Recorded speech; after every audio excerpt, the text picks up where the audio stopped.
시청자 여러분 안녕하십니까? 목요일 뉴스원 시작합니다. 이재명 대통령이 오늘 수석 보좌관 회의를 주재했습니다. 네, 이 대통령의 현장 모두 발언 들어보시죠. 우리 사회 곳곳에 안타까운 죽음들이 참 많습니다. 지금 제가 몇 차례 산업재해 사망 얘기를 드렸는데 그 외에도 자살 문제가 정말 더 이상 방치할 수 없을 정도로 심각합니다. 대한민국의 자살률이 OECD 평균의 2배를 훨씬 상회합니다. 2023년 가장 최근 통계인데 14,000명 가까운 국민이 극단적 선택을 했습니다. 아마 작년, 올해는 더 많아졌을 것으로 추정이 됩니다. 주요 국가들의 자살률이 감소 추세를 보이는 것과는 달리 우리는 20년 넘게 OECD 자살률 1위라는 오명을 쓰고 있습니다. 자살로 내몰리는 국민을 방치하면서 저출생 대책을 논하는 것은 명백한 모순입니다. 그리고 이는 국가의 책임을 방기하는 것에 다름 아닙니다. 자살은 사회적 재난이라는 관점에서 정책 패러다임을 전면 전환해야겠습니다. 예산과 인력 확충은 물론이고 책임 있는 정책 추진을 위해서 범부처 전담 총괄기구 구성을 포함한 자살 예방, 정신건강 지원 정책을 정교하게 만들어서 추진해 주시기 바랍니다. 요즘 K컬처 한국 문화가 전 세계적인 각광을 받고 있습니다. 특히 캐대헌을 통해서 다시 대한민국 문화의 우수성을 전 세계가 체감하고 있습니다. 문화예술은 국격을 높이고 또 국민들에게 긍지를 심어줍니다. 뿐만 아니라 무한한 경제적 가치를 지닌 국가 소프트 파워의 핵심입니다. 좋은 작품 하나가 탄생하면 다양한 파생 상품과 산업 효과가 창출됩니다. 국가의 이미지 제고에도 큰 역할을 합니다. 최근에 K컬처 열풍이 문화가 가진 이러한 힘을 잘 보여주고 있습니다. K컬처가 세계 속에 더 깊고 더 넓게 뿌리내리기 위해서는 기초가 튼튼해야 합니다. 핵심 과제는 역시 콘텐츠 산업 육성으로 생각됩니다. 세계적인 콘텐츠 기업 육성을 목표로 정책 금융을 확대 공급하고 인공지능에 기반한 콘텐츠 생태계 구축에도 힘을 쏟아야 되겠습니다. 높은 문화의 힘으로 세계를 선도하는 문화 강국의 꿈을 실현할 수 있도록 범정부 차원의 장기 전략을 수립해야 되겠습니다. 그리고 이 모든 문화예술 산업의 기초가 되는 순수 문화예술 또 개별적인 문화예술 정책에도 각별히 관심 가지고 신경을 써주시기 바랍니다. 조만간 미국, 일본 순방을 가게 됩니다. 현재 국제 정세와 또 무역 질서가 재편되는 중에 풀어야 할 현안들이 너무 많습니다. 이 과정에서 제가 정말 고민되는 것은 국가의 국력을 키워야 되겠다라는 생각입니다. 그리고 외교에 있어서는 전화 또는 현재 일시적인 정권의 이익 입지보다는 영속적인 국가 그리고 대한민국 국민 전체의 이익을 먼저 생각해야 되겠다는 다짐을 다시 한 번씩 하게 됩니다. 참으로 어려운 환경이긴 하지만 국민을 믿고 국가 이익을 최우선에 두고 호혜적인 외교 안보 정책이 실현될 수 있도록 최선을 다하겠습니다. 우리 국민들의 굳건한 지지, 성원을 각별히 부탁드립니다. 한반도의 평화와 번영을 위한 실질적인 해법도 계속 찾아 나가겠습니다. 이상입니다. 네, 지금부터는 회의를 네, 이재명 대통령의 수석보좌관 회의 모두 발언 듣고 오셨습니다. 정상회담 관련 내용도 있었는데요. 이 대통령은 한일 정상회담을 앞두고 일본 언론과 가진 인터뷰에서 일본군 위안부 피해자 문제에 대한 이전 정부의 합의를 유지하겠다는 뜻을 밝혔습니다. 한국 국민으로서 받아들이기 힘들지만 국가 간 약속을 뒤집는 건 바람직하지 않다며 일본 측의 진심 어린 위로가 중요하다고 강조했습니다. 강진원 기자입니다. 오는 23일 취임 이후 처음으로 일본을 방문하는 이재명 대통령이 일본 유력지의 양국 간 주요 현안에 대한 생각을 밝혔습니다. 이시바 일본 총리와의 두 번째 한일 정상회담을 앞두고 요미우리 신문과 인터뷰를 진행한 겁니다. 이 대통령은 일본군 위안부와 강제동원 피해자 관련 질문에 국가로서 약속을 뒤집는 건 바람직하지 않다며 이전 정부의 합의를 지키겠다는 의사를 표명했습니다. 지난 2015년 박근혜 정부 당시 한일 양국은 피해자 지원을 위한 일본 정부 예산 10억엔 출연과 위안부 문제의 최종적, 불가역적 해결을 뼈대로 한 합의문을 발표했습니다. 이 대통령은 한국 국민으로서 매우 받아들이기 힘든 내용이지만 국가 간 신뢰와 정책의 일관성 또한 중요한 원칙이라고 설명했습니다. 경제적 문제이기 전에 감정의 문제인 만큼 진심 어린 위로가 중요하다며 사실상 일본 측에 성의 있는 자세를 촉구했습니다. 대통령실 고위 관계자는 YTN에 과거를 직시하면서 미래를 지향하겠다는 이재명 대통령의 대일 정책 기조와 맥이 닿아 있다고 부연했습니다. 일본 정부가 과거의 아픈 역사를 직시하고 양국 간 신뢰가 훼손되지 않게 노력해 줄 것으로 기대합니다. 북핵 위협이 갈수록 고조되는 가운데 동결, 축소, 비핵화라는 3단계 북핵 해법도 처음으로 공식 언급했습니다. 긴밀한 한미 공조와 남북 대화를 통해 여건을 만들어가겠다는 구상을 공개적으로 밝힌 겁니다. 완전하고 즉각적인 비핵화가 현실적으로 어려운 상황에서 북한과 협상의 물꼬를 트기 위한 고민의 결과로 해석되는데 일각에선 북한의 핵 보유를 인정하는 결과로 이어질 수 있다는 우려도 나옵니다. 이 대통령은 이 밖에 한중 관계에 대해선 경쟁과 협력, 대결과 대립적인 측면이 함께 존재한다며 지리적, 경제적으로 뗄 수 없는 가까운 존재인 만큼 다양한 측면을 고려해 관리해야 한다고 강조했습니다. YTN 강준원입니다. 이재명 대통령은 김혜경 여사와 함께 모레 아침에 출국해 일본 방문 일정을 시작합니다.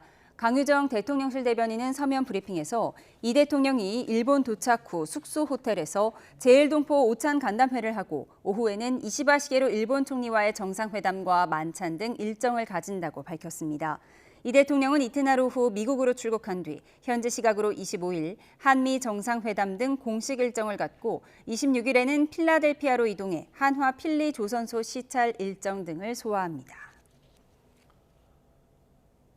마이크로소프트 창업자 빌 게이츠 재단 이사장이 3년 만에 방한했습니다. 빌 게이츠 이사장은 어제 일본 일정을 마치고 한국에 들어왔습니다. 빌 게이츠 이사장은 이재명 대통령을 접견하고 김민석 국무총리 회동, 국회 간담회 참석, 예능 프로그램 출연 등 일정을 소화할 예정입니다. 국회에서는 방송 3법 가운데 마지막인 EBS법 개정안 본회의 의결을 막기 위해 여야의 찬반 토론이 진행 중입니다. 네, 민주당이 쟁점 법안 상정을 잇따라 예고하고 있는 만큼 당분간 필리버스터 전국이 이어질 전망인데요. 국회 취재기자 연결합니다. 박정현 기자. 네, 국회입니다. 네, 본회의 어떻게 진행되고 있습니까? 네, 방송 3법 가운데 마지막 법안이죠. EBS 이사를 9명에서 13명으로 늘리는 내용을 담은 한국교육방송공사법, 즉 EBS법을 두고 국민의힘 반대 토론 필리버스터가 진행 중입니다. 첫 주자 최영도 의원이 5시간째 발언 중인데 최 의원은 비단 지배구조를 바꿔 공영방송의 공정성이 보장되지 않는다며 법안에 위헌 소지가 있다고 지적했습니다. 지배구조를 통해서 해결되는 문제가 아니더라는 겁니다. 국회의원의 권한, 국민의 위임을 배신해서 지금 일어나는 일이기 때문에 매우 잘못된 처사이고 그것은 스스로에게 나중에 매우 심각한 부메랑으로 돌아올 것입니다.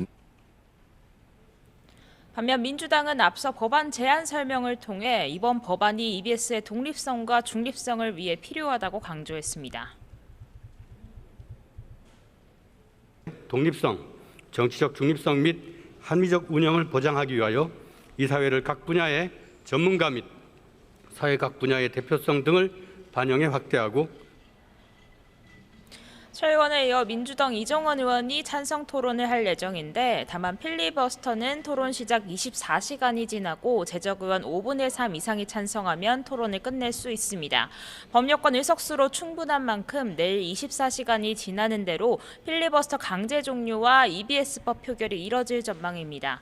EBS법 상정에 앞서 오늘 본회의에서는 MBC 대주주인 방송문화진흥회의 지배구조를 변경하는 방송문화진흥법 개정안이 법여권 주도로 통과됐습니다. 방송문화진흥회 이사수를 현행 9명에서 13명으로 늘리고 이사 추천 주체를 시청자위원회, 언론학계, 임직원과 법조계 등으로 다양화하는 내용을 담고 있습니다. 아울러 이춘석 의원 사임으로 공석이 된 법사위원장 자리엔 육선 민주당 추미애 의원을 임명하는 안건도 가결됐습니다. 여야의 필리버스터 대치는 25일까지 이어질 전망입니다. 다만 내일 국민의힘의 새로운 대표를 뽑는 전당대회가 열리는 터라 본회의도 오전 EBS법 통과 뒤 잠시 산회할 예정입니다. 민주당은 모레부터 노란봉투법과 2차 상법 개정안까지 다른 쟁점 법안 처리에 나선다는 구상인데요. 국민의힘은 각각 법안마다 필리버스터로 맞서겠다는 입장이라서 쟁점 법안 상정과 국민의힘 필리버스터, 여권의 강제 종료와 표결 과정이 반복될 거로 보입니다. 네, 각 당 상황도 살펴보겠습니다. 어제 이 대통령과 여당 지도부가 만찬 회동을 했는데 검찰개혁과 관련한 속도전 의지를 재확인했죠? 네, 이 대통령과 여당 지도부는 어제 회동에서 출석 전까지 수사 기소 분리의 검찰개혁 대원칙을 정부 조직법 개정안에 담는 데 공감대를 이뤘습니다. 대신 공소청법이나 중수청법 등 후속 입법은 단계별로 추진해 나가기로 뜻을 모았는데요. 그동안 이 대통령이 검찰개혁 공론화를 강조하는 등 신중기조를 보이면서 속도 조절 필요성을 두고 여권 내에서도 갑론을박이 이어졌습니다. 당정 간 불협화음 우려가 나오자 직접 만나서 혼란을 매듭지은 건데 추석 전 입법이란 당 입장과 충분한 조율이란 정부 입장이 모두 반영된 절충안이라는 평가입니다. 정청래 대표도 오전 의원총회에서 추석 귀향길 검찰청이 폐지됐다는 기쁜 소식을 전해드릴 수 있도록 당이 최선을 다하겠다고 언급했습니다. 네, 국민의힘 상황도 살펴보겠습니다. 신임 지도부를 선출하는 전당대회가 하루 앞으로 다가왔죠? 네, 어제부터 본격적으로 투표가 시작됐습니다. 모바일 당원 투표 진행됐는데 투표율은 37.51%를 기록했습니다. 투표율을 두고 후보들은 각자 유리한 해석을 내놨습니다. 찬탄 후보들은 지난 전당대회 첫날 투표율보다 높은 수치라며 혁신과 개혁을 바라는 당원들 열망이 반영된 거라고 분석했습니다. 반면 반탄 후보들은 지난 전당대회와 달리 모바일 당원 투표가 하루만 진행된 점에 주목합니다. 지난번엔 이틀 동안 모바일 투표가 열렸고 오늘 진행되는 ARS 투표의 경우 참여율이 높지 않기 때문에 결과적으로 총 투표율은 지난 전당대회보다 다소 낮을 거란 해석인데 이미 마음을 정한 강성당원들이 많이 투표했을 거란 기대감을 내비치고 있습니다. 관심은 역시 결선 투표 여부입니다. 내일 과반 득표자가 나오지 않으면 한 번 더 투표를 거치게 되는 건데 지금 판세론 반탄 김문수 장동혁 후보 양자 대결이 될 거란 관쪽이 높지만 전환길 씨 등으로 불거진 당의 극우화 우려 속 찬탄 후보 지지층이 결집할 수 있다는 가능성도 제기됩니다. 지금까지 국회에서 전해드렸습니다. 조국 혁신당은 오늘 최고위원회의를 열고 조 전 대표 복당권을 최종 의결했다고 밝혔습니다. 김선민 당대표 권한대행은 조 전 대표를 혁신정책연구원장으로 지명했는데 당의 싱크탱크 격인 혁신정책연구원은 내일 이사회를 열어 조 전 대표 임명을 확정할 예정입니다. 사상자 7명이 발생한 청도 열차 사고와 관련해 경찰이 수사에 속도를 내고 있습니다. 또 한 분이 한국철도공사 사장은 사고의 책임을 지고 사의를 표명했습니다. 취재기자 연결해서 자세한 내용 들어보겠습니다. 이윤재 기자, 경찰 수사가 속도를 내고 있다고요? 그렇습니다. 경찰은 어제 검찰 또 항공철도사고조사위원회 등과 함께 현장 합동감식을 벌였는데요. 현장에서 수집한 자료를 집중적으로 분석하고 또 피해 노동자와 관계자 조사를 진행하면서 수사에 속도를 내고 있습니다. 내일 사망자 부검도 진행할 예정입니다. 숨진 협력업체 직원의 정확한 사망 원인을 밝히면 사고 경위도 추정할 수 있을 거로 보고 있습니다. 또 현장 근로자들이 열차 접근 경보 장치를 규정대로 소지했는지, 또 갖고 있었다면 장치가 제대로 작동했는지 등을 들여다보고 있습니다. 이를 위해 철도공사 본사에서 경보 장치 로그인 기록 등도 임의 제출 형식으로 넘겨받아 분석할 예정입니다. 철도공사와 협력업체가 작업 과정에 안전대책이나 작업 수칙을 적절히 마련하고 지켰는지도 경찰의 수사 대상인데요. 경찰은 철도공사와 협력업체의 계약 내용, 또 현장 작업 계획서, 철도공사 안전기준 등도 검토하고 있는 거로 알려졌습니다.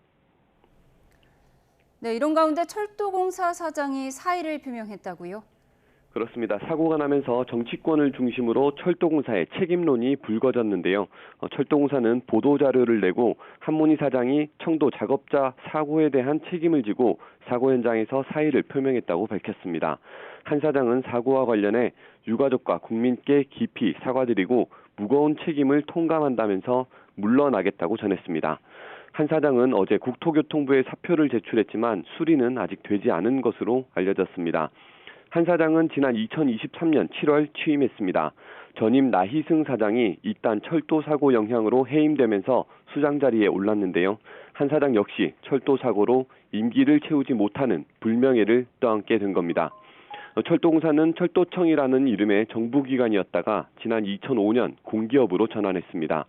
사장 임기는 3년이지만 안전사고에 책임을 지고 사퇴하거나 정치적인 이유로 물러나면서 공기업 역사 20년 동안 단 한 명도 임기를 채우지 못했습니다.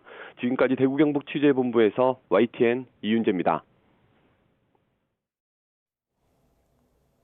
네, 민중기 특별검사팀이 김건희 씨를 상대로 구속 뒤 세 번째 조사를 진행하고 있습니다. 이 특검은 김 씨가 이번 조사에서도 진술 거부권을 행사하고 있다고 전했는데요. 취재기자 연결해서 자세히 알아보겠습니다.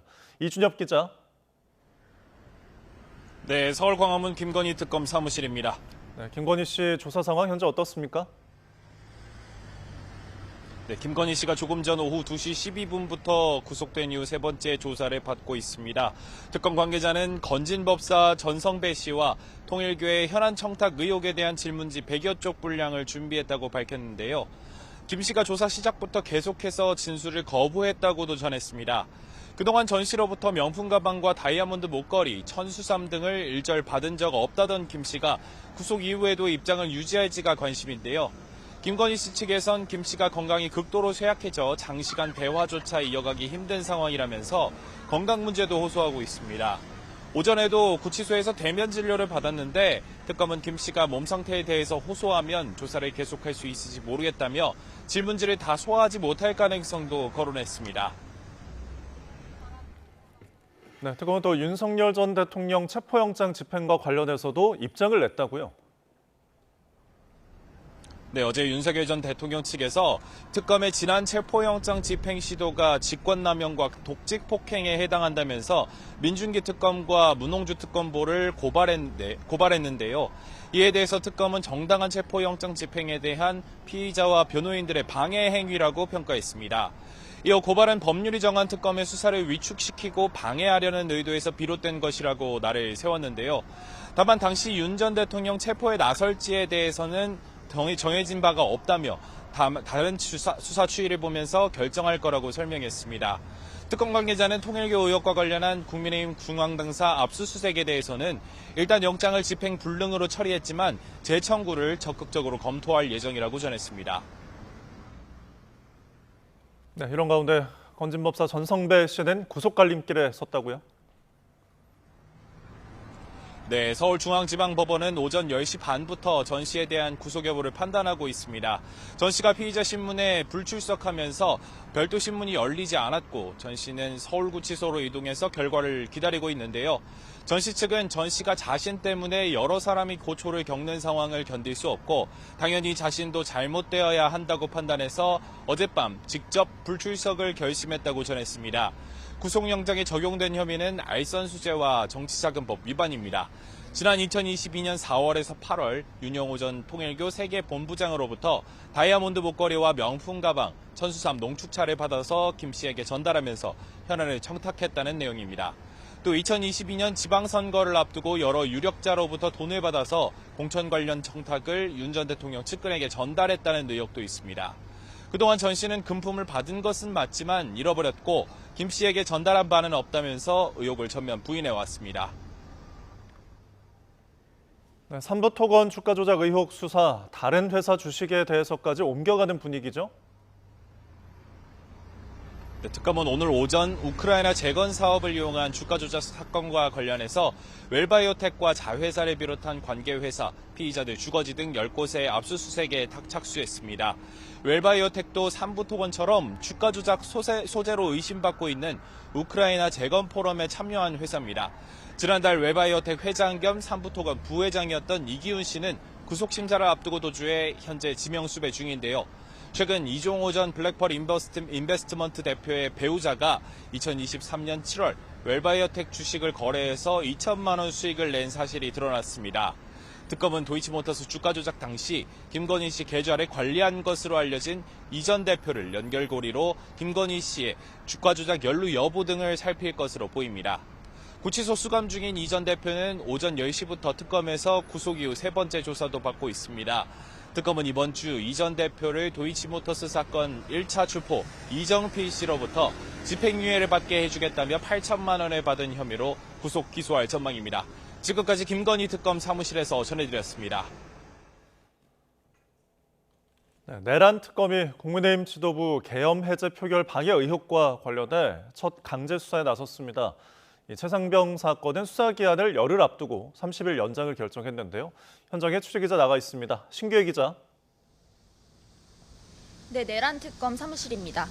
네, 내란 특검이 계엄 해제 방해 의혹과 관련해 강제 수사에 착수했다고요? 네, 특검은 오늘 국회 사무처에 대해 압수수색을 진행했습니다. 계엄 해제 방해 의혹과 관련한 첫 강제 수사인데요. 압수수색 영장에는 국민의힘 추경호 원내대표가 피의자로 적시된 거로 알려졌습니다. 특검은 추 전 원내대표 등이 계엄 당일 국회 표결을 방해했다는 혐의를 확인하기 위해 수사를 이어왔는데요. 지금까지는 비상계엄 당일 국회 상황을 재구성하는 데에 집중해 왔습니다. 앞서 특검은 이와 관련해 우원식 국회의장과 김민기 국회 사무총장을 비롯해 여야 현역 의원들을 차례로 불러 조사했습니다. 네, 한덕수 전 국무총리에 대해서는 법리 검토에 매진하는 모습이죠? 네, 그렇습니다. 특검은 내일 한 전 총리를 다시 소환해 조사하는데요. 이 조사 이후 구속영장을 청구하는 데에 무게를 둔 상황입니다. 따라서 소환을 하루 앞둔 오늘은 한 전 총리의 범죄 사실과 구속 필요성을 구성하는 작업에 매진한다는 계획입니다. 특검은 특히 여러 의혹 가운데 한 전 총리가 국무회의 소집을 건의하며 계엄의 정당성을 부여했다는 내란 가담 의혹에 대해 내란 방조 혐의와 내란 중요 임무 종사 혐의 중 어떤 걸 적용할지 고심하고 있는 거로 알려졌습니다. 또 계엄 해제 직후 국무회의에 참석한 박상호 전 국토교통부 장관을 참고인 신분으로 불러 한 전 총리 소환 전 마지막으로 당시의 상황을 확인하고 있습니다. 네, 한편 최상병 특검은 수사기간 연장을 결정했죠. 네, 최상병 특검은 오늘 수사기간을 30일 연장하기로 했다고 밝혔습니다. 특검법에서 정한 수사기한을 열흘 남긴 시점에서 내린 결정인데요. 연장에 따른 수사기한은 다음 달 29일입니다. 정민영 특검보는 오전 브리핑에서 최상병 순직과 수사외압 의혹 등의 경우 기초적인 사실관계 확인은 상당 부분 됐지만 조사해야 할 관계자들이 많이 남아있다며 연장 결정의 이유를 설명했습니다. 또 구명로비 의혹의 경우 아직 수사 초기 단계인 만큼 해야 할 일이 많다며 다음 주에 국회에 연장 사유를 서면으로 보고할 예정이라고 밝혔습니다. 이런 가운데 특검은 윤 전 대통령의 경로를 회의 자리에서 목격한 뒤 이종섭 전 장관 등 주요 인물 4명에게 그 사실을 전달했다는 취지의 임기훈 전 국방비서관 진술을 확보했습니다. 임 전 비서관은 지난달 25일 특검에 출석해 윤 전 대통령의 경로를 자신이 김계환 전 사령관에게 전달한 것 같다고 진술했는데 한 단계 나아간 진술을 확보한 겁니다. 수사외압 출발점의 실체에 한 발 더 다가선 특검은 오늘도 의혹의 핵심에 있는 유재은 전 국방부 법무관리관을 소환 조사하는 등 수사에 속도를 내고 있습니다. 지금까지 내란 특검 사무실에서 YTN 신기입니다. 인천세관 공무원들의 마약 밀수 연루 의혹과 이와 관련한 수사 외압 의혹 등을 수사하고 있는 합동수사팀이 경찰청 국가수사본부에 대한 압수수색에 나섰습니다. 검경과 국세청, 금융정보분석원 합동수사팀은 국수본 마약조직범죄 수사사무실 등에 수사관을 보내 관련 자료를 확보하고 있습니다. 앞서 백혜룡 전 서울 영등포경찰서 형사과장은 지난 2023년 1월 필로폰 밀수의 세관 공무원들이 연루됐다는 진술을 확보하고 수사를 하던 도중 대통령실과 경찰 고위 간부 등이 사건을 은폐하기 위해 외압을 행사했다는 주장을 제기했습니다. 이재명 정부 출범 뒤 첫 검찰 중간 간부 인사가 단행됐습니다. 법무부는 최재하 김천지 청장을 사상 첫 서울중앙지검 여성 1차장으로 발탁했습니다. 2차장은 장혜연 부산 서부지청 차장이, 3차장은 박준영 수원지검 형사 1부장, 반부패 수사부 등 직접 수사부서를 지휘하는 4차장에는 이준호 중앙지검 공보 담당관이 보임됐습니다. 반면 공봉숙 2차장은 서울고검 검사로, 이성식 3차장은 대구고검 검사로 좌천성 발령됐고 박승환 1차장은 의원 면직됐습니다. 네, 오늘도 전국 곳곳에서 35도를 웃도는 무더위가 이어지는 가운데 절기 처서인 주말에는 폭염과 열대가가 한층 더 극심해질 것으로 보입니다. 일본 가고시마 부근 해상에서 발생한 12호 태풍 링링은 점차 북동쪽으로 이동하면서 일본 규슈를 통과할 전망입니다. 취재기자 연결해서 날씨 상황 알아보겠습니다. 김민경 기자, 오늘도 꽤 덥던데요. 35도를 넘긴 곳이 많다고요? 네, 8월 하순에 접어들었지만 오늘도 여전히 무더위가 기승을 부렸습니다. 경북 안동 기란면은 36.9도까지 올랐고 경남 양산과 대구, 경북 의성과 구미, 경주, 전남 완도 등지에서는 35도를 넘겼습니다. 서울에서도 노원구와 강서구, 중랑구는 35도를 넘겼고 공식 관측소가 있는 종로구 송월동의 기온은 34.3도를 기록했는데요.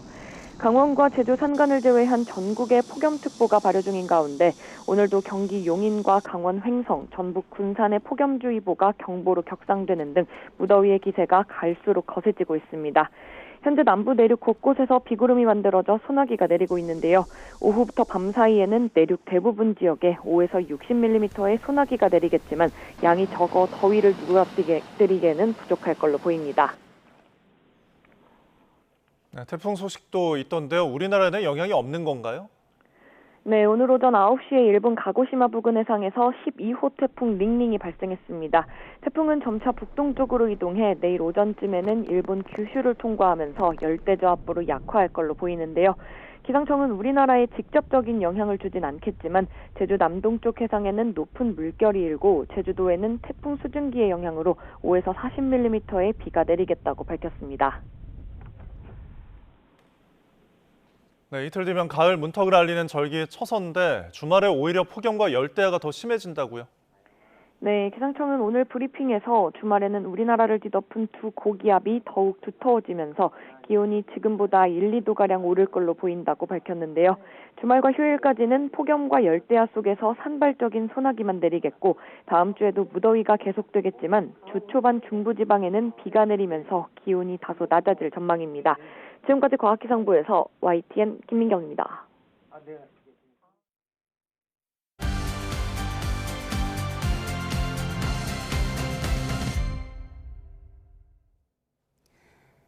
네, 오늘의 정치온 조기현, 윤기찬 여야 법률위 부위원장과 함께하겠습니다. 어서 오세요. 김건희 씨가 조금 전 오후 2시쯤부터 구속된 이후 세 번째 조사를 받고 있습니다. 최근 구치소 접견에서 내가 죽어야 남편의 살 길이 열리지 않을까라고 했다는 심평 변호사의 전언에 후폭풍이 거센데요. 다만 심평 변호사 인터뷰 내용에 대해 김건희 씨 변호인단은 왜곡된 부분이 있다고 밝혀낸 점도 미리 알려드립니다. 영상 보고 오시죠.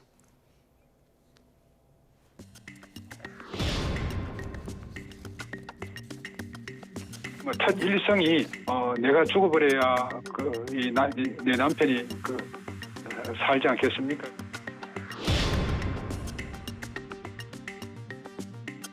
수위 밑에 이제 드러난 팔목하고 이 손을 보면은 이거는 뼈대밖에 없습니다. 그만큼 지금 말라 있습니다. 손 자체가 렌트겐 사진에서 나오는 뼈처럼. 김 여사는 지금 심한 우울증을 앓고 있습니다. 우울증에 걸린 사람은 생과 사의 경계에 위치해 있다고.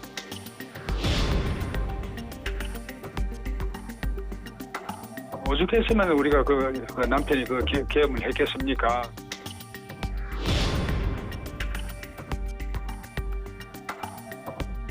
이봉건 회장이 정권과 손을 잡고 우리를 죽이려고 저렇게 하는 거겠지요.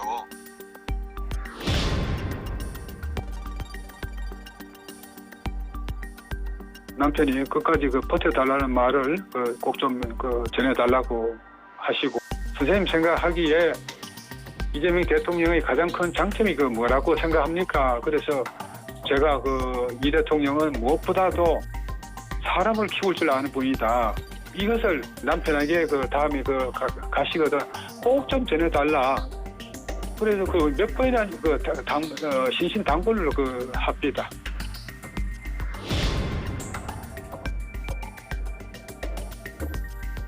첫 번째는 친환경 뉴스 구속되기 전에 계속 시청하셨고, 두 번째 한번 방문해 주십시오라는 요청을 받았습니다.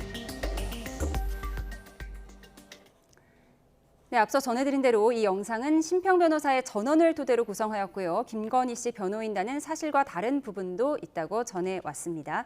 네, 저혈압 등을 이유로 어제 예정된 조사에는 응하지 않았는데 오늘 이제 3차 조사를 받고 있습니다. 오늘도 거부권, 진술 거부권을 행사하고 있는 거죠? 그렇게 알려지고 있습니다. 예상했던 바죠.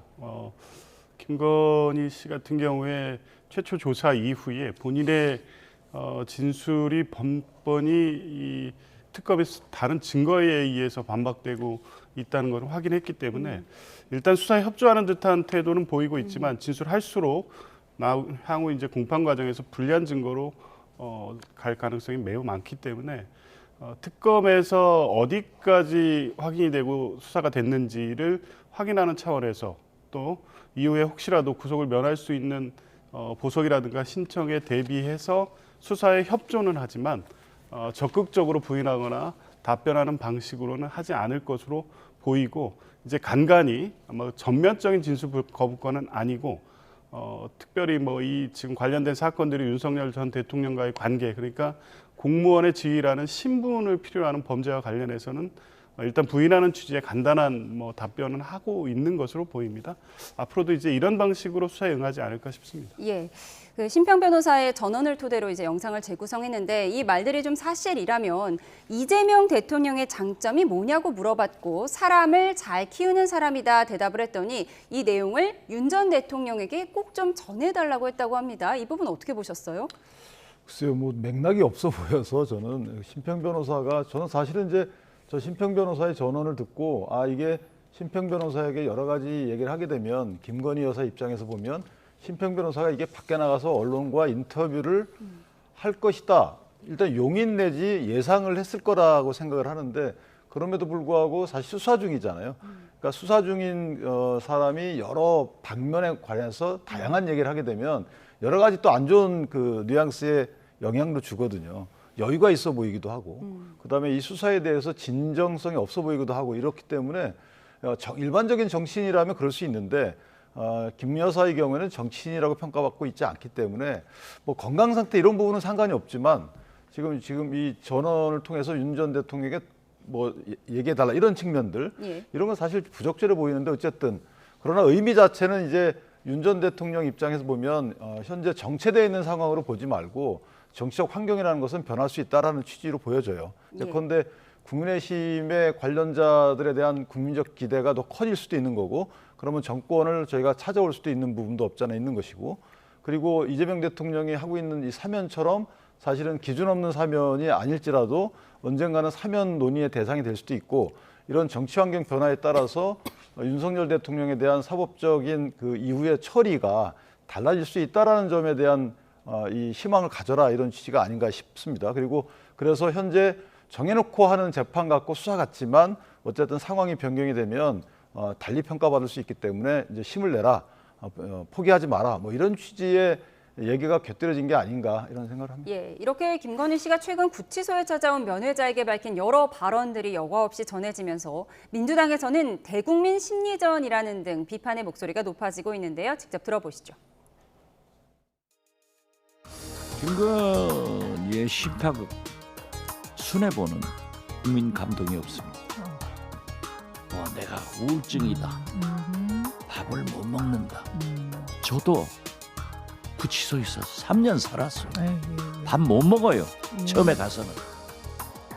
갑자기 수뇌부로 빠지는데 이 양반들이 그 악행을 저질러 놓고요. 이 말도 안 되는 부부 국정농단 상황을 만들어 놓고 또 내란 상황을 만들어 놓고도 자기 살 길을 궁리하고 있구나 하는 생각이 정치적인 그 탈출구를 생각하고 있나? 네, 박지원 민주당 의원은 김건희의 심파극은 감동도 없다 이렇게 비판을 했습니다. 민주당 의원들 다 비슷한 목소리를 내고 있는데 앞서 이제 이재명 대통령의 장점을 윤 전 대통령에게 꼭 좀 전달해달라. 그 미래를 좀 생각하는 것 같다. 정치적인 미래를 생각하는 것 같다라는 분석도 나와요. 어떻게 보십니까? 그 심평 교수가 이 전언을 할 때 일단 들어가자마자 대뜸 내가 죽어야 남편이 살 길이 열릴까라고 얘기했다고 합니다. 근데 그 전제는 뭐냐면 김건희 여사가 지금 극도의 우울증에 걸려 있는 상태여서 일종의 좀 위안을 하고 이런 분위기였다고 하는데 실제 심평 변호사가 전한 내용들을 보면 이분이 심한 우울증에 걸려 있는 분이 맞나라는 생각이 듭니다. 매우 정치적으로 계산된 발언들을 한 것으로 보이고요. 그 내용이 심평 변호사에게 얘기를 했다고 하면 외부로 전파될 거라는 건 당연히 전제했을 겁니다.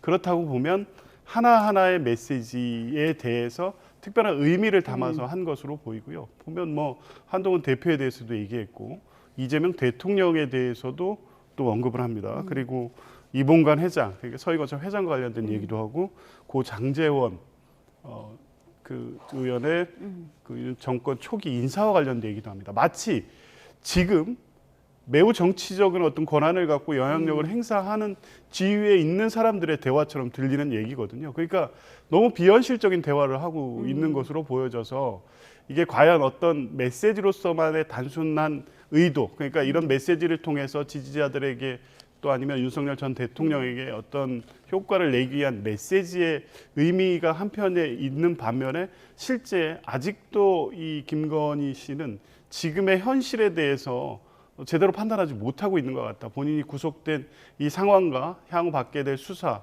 그리고 공판에서 얼마나 큰 대가를 치러야 되는지 그리고 국민들은 이 장면을 어떻게 보고 있는지에 대해서 전혀 인식이 제대로 안 돼 있다는 생각이 들고 아까 말씀하신 것처럼 조만간 멀지 않은 미래에 다시 뭐 밖으로 나갈 수 있고 정치 일선에서 본인이 영향력을 행사하는 지위로 갈 수 있다는 망상에서 아직도 깨어나지 못하고 있는 게 아닌가 이런 생각이 들었습니다. 예, 잠시만요. 좀 속보가 들어와서 먼저 전해드리겠습니다. 오늘 오후에 전남 순천의 레미콘 제조 공장에서 청소 작업을 하던 작업자 3명이 질식해 병원으로 이송됐는데요. 관련 브리핑이 현장에서 진행되고 있습니다. 들어보시죠. 순천 소방서 현장 담당 박연수입니다. 먼저 오늘 그 사고로 인해서 다치신 그 가족 여러분들께 진심으로 위로의 말씀을 전합니다. 저희들의 최초 신고는 8월 21일 13시 29분에 최초 신고를 받았습니다. 그래서 구조대원이 29분에 최초 신고를 받고 35분에 현장에 도착했습니다. 그 다음에 지휘차는 39분에 현장에 도착했습니다. 제일 먼저 구조대원이 와서 봤을 때는 탱크 내부가 협소하고 공화에 작아서 구조에 상당히 애로사항이 있어서 저희들이 자력으로 해체, 검해체 안 하고 이렇게 그 구조를 하려고 많이 노력했습니다. 불구하고 안 돼서 부득이 아닌 굴착기를 동원해서 저희들이 구조 작업을 실시한 상황입니다. 현재 우리 한 분은 지금 CPR 자발 호흡이 있으면서 의료조도 받고 CPR 하면서 응급처치하면서 지금 이제 성가로병 이송했고요. 두 분은 현재 CPR 저희 직원들이 CPR 하면서 성가로병 한 분, 항우병 한 분 현재 이송 중에 있습니다. 추가로 혹시 뭐 궁금한 사항 있으십니까? 당시에 이제 처음에 상황 좀 한번 보여주시죠. 어땠습니까? 들어가실 때. 처음에 했을 때 지금 저희들의 추정하건대 지금 제 지경하기는 황화수소라는 성분이 있어서 저희 먼저 제가 고격자 관계자 말씀 들어보니까 먼저 한 분이 작업하러 들어갔는데 떨어져 가지고 또 추가로 들어가시고 세 분이 들어가셨답니다. 그래서 그렇게 요 구조자가 3분이 발생하게 된 겁니다.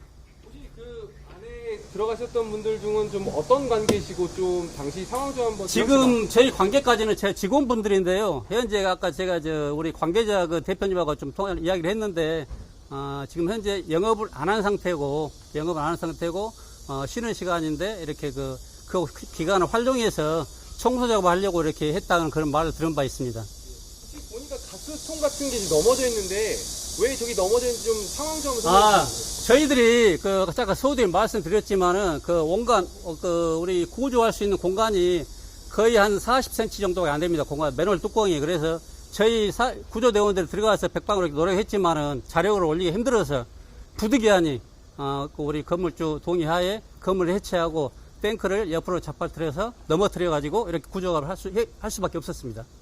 안에 들어가신 분들은 뭐 산소호흡기나 이런 거 착용하신지랑 그리고 안에는 원래 뭐가 담겨 있는 곳인가요? 원래 이제 그게 뭐냐면 여기 보시면 알겠지만은 여기 한번 보십시오. 고성능 AE 감수제라고 12톤이 들었는데 저희들이 왔을 때는 저 탱크에는 거의 다 없었고요. 거의 사람이 누우면 약간 누워서 약간 요 찰 정도 약간 소량의 이 감수제가 들어있었던 걸 알고 있습니다.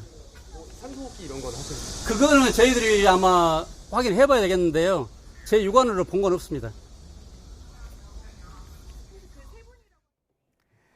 네, 오늘 오후 1시 반쯤에 발생한 질식 추정 사고에 대한 브리핑을 듣고 오셨습니다. 사고에 대해서 잠시 정리해 드리겠습니다. 오늘 오후 1시 반쯤 전남 순천의 레미콘 제조 공장에서 청소 작업하던 작업자 3명이 질식해 병원으로 이송이 됐는데 3명이 구조가 되긴 했는데 이 가운데 2명이 위독한 상태인 것으로 전해지고 있습니다. 다시 한번 전해드리면 1시 반쯤에 최초 신고를 받았고요. 탱크 내부가 매우 협소하고 공간이 좁아서 구조에 어려움이 있었다는 브리핑 내용도 듣고 오셨습니다. 부득이하게 굴착기를 동원해서 구조 작업을 실시했고요. 1명에 대해서는 CPR 자발 호흡이 있어서 응급처치를 했고 2명에 대해서는 지금 병원으로 옮겨졌지만 위독한 상태인 것으로 확인이 됐습니다. 이에 대한 자세한 소식 들어오는 대로 추가로 전해드리도록 하겠습니다. 네, 저희는 두 분과의 전국 대담 이어가도록 하겠습니다. 심평 변호사는 당시 접견에서 김건희 씨가 한동훈 전 국민의힘 대표를 원망하기도 했다고 전했는데요. 김건희 씨 변호인단은 김 씨가 한 말이 아니라고 부인하면서 진실 공방으로 번지고 있습니다. 정리해 보겠습니다. 한동훈 전 대표를 향해서 배신하지 않았더라면 그의 앞길에는 무한한 영광이 기다리고 있을 것 아니냐 이런. 지가 배신을 하지 않았으면은 무엇이든 지가 다 차지할 수 있었지 않겠나.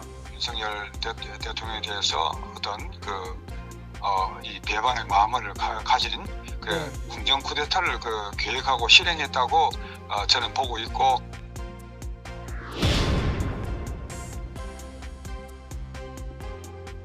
한동훈 전 대표는 이런 심평 변호사의 페이스북 글을 저에게 보내주었는데 그 뒤에 한마디를 딱 덧붙였습니다. 내관 매직과 계엄 옹호했어야 하나요? 이분이 아직도 정신을 전혀 못 차리고 있구나. 불법 비상계엄한 사람을 편을 들어서 같이 갔으면 아마 무기징역에 무한한 무기징역이 있었겠죠. 영광이라는 단어의 뜻을 이해를 못하는 분인 것 같고요. 그러니까 무한한 영광을 누리려고 대통령을 한 겁니까? 국가와 국민을 위하는 자리고요. 국가와 국민을 위한 무한한 희생을 하는 자리입니다. 네, 김건희 씨 전원이 논란이 되는 가운데 변호인단은 김건희 씨가 한 발언이 아니라고 입장문을 냈습니다. 눈에 초점조차 없고 힘이 빠진 상태에서 오랜 발언을 이어갈 수 없는 분에게 심평 변호사가 자신의 정치적 언서를 덧붙이는 부도덕한 행위를 하고 있다고 밝히면서 진실 공방으로 이어지고 있습니다. 네, 이렇게 진실 공방으로 번지고 있는데 김건희 씨가 거짓말을 하는 걸까요? 심평 변호사가 거짓말을 하는 걸까요? 일단 이게 구치소에 만약에 면회실이었다면 이게 다 녹음이 되고 있거든요. 그렇기 때문에 말을 하는 데 있어서 약간 어떤 경계를 하면서 말을 한단 말이죠. 근데 지금 심평 변호사가 하는 말들은 어떤 본인이 원하는 말을 이슈를 던져놓고 이제 반응을 보거나 뭐 이런 식이 아니었나라는 생각이 들어요. 예컨대 조국 전 장관은 왜 사면이 됐겠냐 이렇게 물어보니까 뭐 예를 들면은 이재명 대통령이 후계자를 키우는 면이겠죠. 뭐 그러면 그런 면들은 이재명 대통령의 장점이다. 뭐 이렇게 이어지지 않았겠어요? 이거를 달락달락 끊어서 본인이 그 맥락을 없이 제시하다 보니까 마치 하나가 하나하나 주제별로 논의된 것처럼 보여져서 그렇게 되면 매우 부적절해 보이죠. 그런데 그게 아니고 심평 변호사가 물어보는 거에 대해서는 답변을 하거나 이렇게 가십거리로 얘기를 주고받는 정도였다면 사실 이렇게 논란이 될 사안은 아닌 거죠. 더군다나 한동훈 전 대표에 대해서는 그런 취지의 내용이 없었다는 거잖아요. 예. 만약 그렇다면 심평 변호사 그에 대해서 입장을 밝혀줘야 되는 것이고 특히 이 국면은 상당히 중요한 국면이잖아요. 아까 수사받는 피의자 입장에서 정치권과 관련된 여러 가지 얘기하는 것도 부적절하고 두 번째는 국내심 당대표 경선 중이잖아요. 예. 그러니까 저렇게 특정 당대표 한 계파의 수장으로 저희 여겨지는 사람에 대한 부정적 평가를 저렇게 대놓고 얘기하는 것도 적절치 않아 보이는 거고. 그러니까 여러모로 보나 이게 사실은 수감된 피의자가 설령했다 하더라도 이거를 심평 변호사 저렇게 공표하는 것이 저는 글쎄요 누구를 위해서 공표하는지 모르겠어요. 저는 개인적으로 변호인단의 입장이 나왔기 때문에 거기에 대해서 심평 변호사가 입장을 밝혀줘야 된다. 그래야지만 오해가 있으면 오해를 풀고 만약 과장된 게 있으면 과장됐다고 얘기를 해줘야 되는 거죠. 예. 그래야지만 심평 변호사가 최소한 변호사로서의 양심을 지키는 길이 아닌가 이렇게 생각합니다. 예, 그러니까 엄중한 수사 사항이기도 하고 전당대회 앞이기도 한데 상당히 부적절한 정치적 언사다라는 말씀이신데 한동훈 전 대표는 오늘 SNS에 과연 진실이 김건희 씨가 거짓말을 하는지 심평 씨가 거짓말을 하는지 모르겠지만 자신은 무한한 영광을 준다고 해도 이에 굴하지 않고 비상계엄을 막았을 것이다 이렇게 글을 올렸습니다. 이 상황 어떻게 보십니까? 글쎄요, 지금까지 뭐 두 분을 이렇게 평가해 보면 두 분 다 100% 신뢰할 수 있을까라는 생각은 듭니다. 뭐 김건희 여사 같은 경우에는 지금 본인의 범죄 혐의와 관련돼서 수사받는 과정에서 이 수사 외적으로도 이 사실과 관련해서는 진술을 계속 반복하면서 거짓 해명을 해왔다는 게 바로바로 확인이 됐습니다. 심평 변호사 역시 이제 과거 발언 중에 다소 과장하거나 특히 뭐 윤석열 전 대통령의 관계 이런 부분에 있어서 실제 본인의 생각과 실제 발언 내용들을 혼용해서 하는 경우가 있었기 때문에 누구 말이 100% 맞다, 누구 말이 100% 틀리다 이렇게 평가하기는 어려운 것 같기는 한데 적어도 없는 말, 완벽히 없는 말이 만들어지지는 않았을 것이다. 왜냐하면 심평 변호사가 전한 얘기가 매우 구체적입니다. 이제 그런 면에서 보면 이 관련된 내용 중에 그러한 언급들이 있었던 것은 분명해 보입니다. 예, 진실 공방에 대해 정리하고 있었는데요. 조금 전 들어온 속보도 함께 전해드립니다. 정부가 외국인 부동산 투기에 칼을 빼들었습니다. 앞으로 외국인들이 서울 전역과 경기, 인천의 일부 지역에서 주택을 구매할 경우 2년 실거주를 전제로 지자체의 허가를 받아야 한다는 브리핑 내용 들어보시죠. 안녕하십니까. 국토교통부 1차관 이상경입니다. 지금부터 외국인 투기거래 방지를 위한 토지거래 허가구역 지정 방안에 대해 말씀드리겠습니다. 정부는 그간 부동산 시장 안정을 위해 외국인의 주택 투기거래 가능성에 대해서도 면밀히 모니터링해 왔습니다. 부동산 거래 신고 내용을 분석한 결과 2022년 이후로 외국인의 주택 거래가 빠르게 증가하고 있고 수도권에 집중되어 있음을 확인하였습니다. 또한 실거주 목적이 아닌 비거주 외국인의 국내 주택 매입이 2023년 8월 집계 이후로 지속적으로 증가하고 있습니다. 특히 자금 조달 내역이 불분명한 고가주택 거래 등 투기성 거래로 의심되는 사례가 다수 발생하고 있습니다.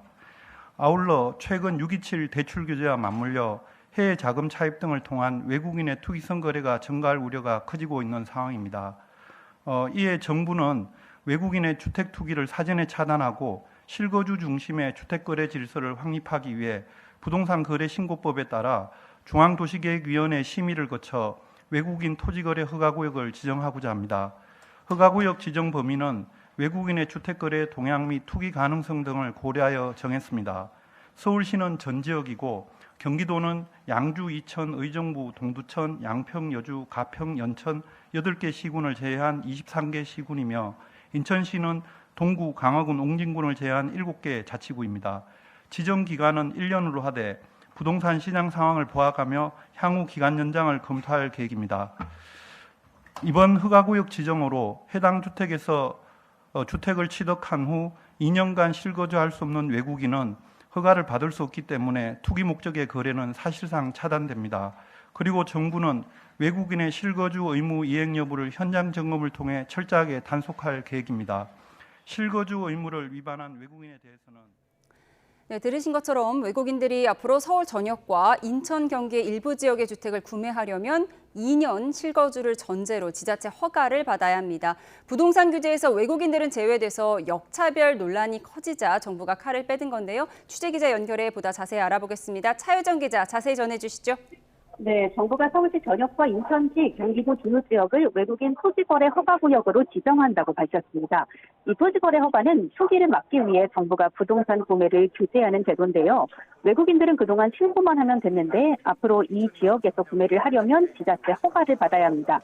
대상 구역은 서울시 전역과 인천시, 종구, 연수구, 부평구 등 7개구, 경기도 수원, 성남, 고양, 용인 등 23개 시군입니다. 핵심은 주택 취득 후 2년 동안 시세 거주해야 하는 부분입니다. 입주는 허가받은 날로부터 4개월 이내에 해야 합니다. 단 효력은 닷새 뒤인 26일부터 내년 8월 25일까지로 1년입니다.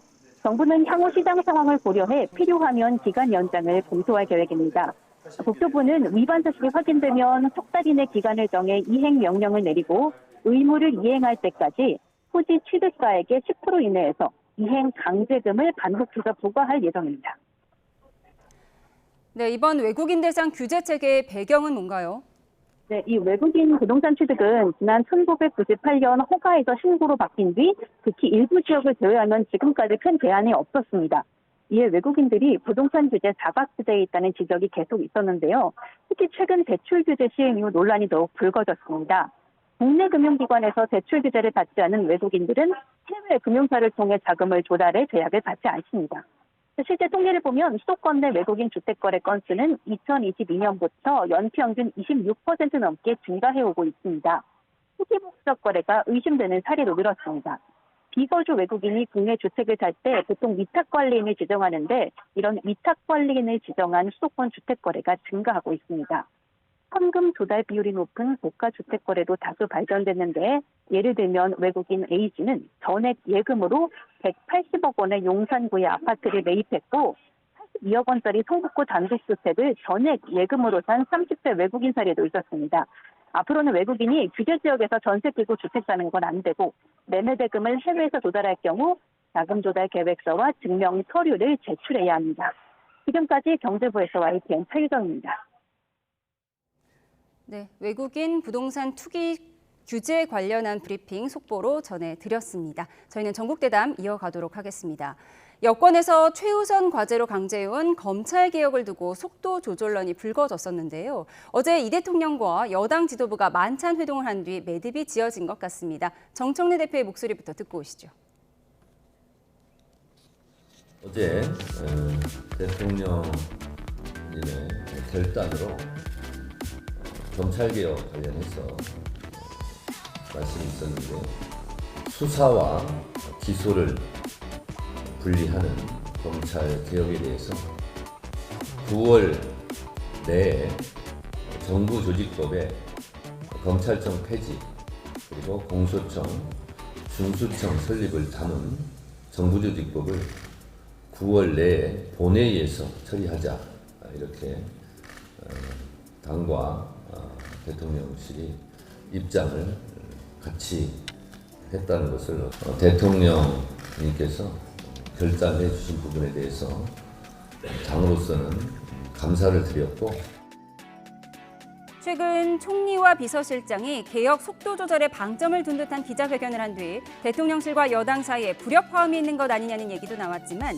이번 발표 이후 타협점을 찾았다. 대통령이 당에 힘을 실어준 것이다. 여러 분석이 나오고 있는데요.